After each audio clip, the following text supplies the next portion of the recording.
Edit distance can also be weighted. Why would we add weights to the computation of edit distance? Think about particular applications. In spell correction, it's obvious that some letters are more likely to be mistyped than others, while in biology, because of the constraints of the subject matter, some kinds of deletions or insertions are more likely than others. So for example, in spelling, here's a confusion matrix for spelling errors.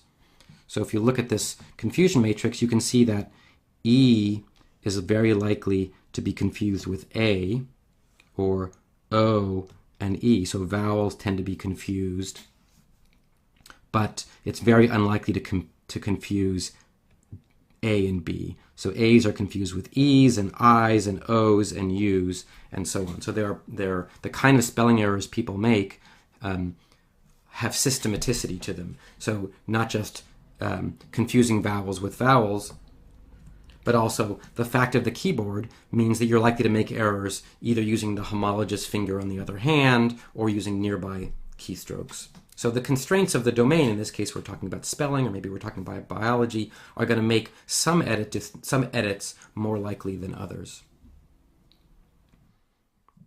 So we're going to represent this by modifying the algorithm slightly to add weights. So in Levenshtein distance, we have the cost of 1 for insertion, 1 for deletion, and 2 for substitution. In weighted minimum edit distance, we simply add a special cost that we look up each time.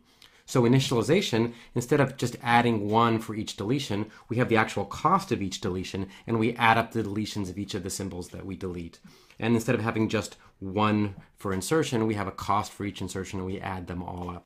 And similarly, in the recurrence relation, we're going to add a special deletion, insertion, and substitution cost. How much does it delete to delete that particular character, insert that particular character?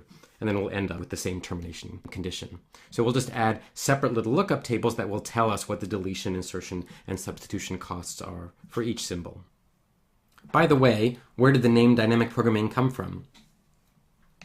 Here's some quotes from Richard Bellman's autobiography. Bellman was the one who invented dynamic programming, and amusingly, he tells us that he came up with the name for dynamic programming really as a public relations move to make an algorithm sound exciting.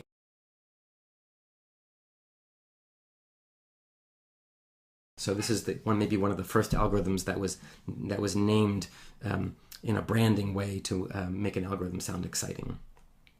So there's our, in sum, our algorithm for weighted minimum edit distance.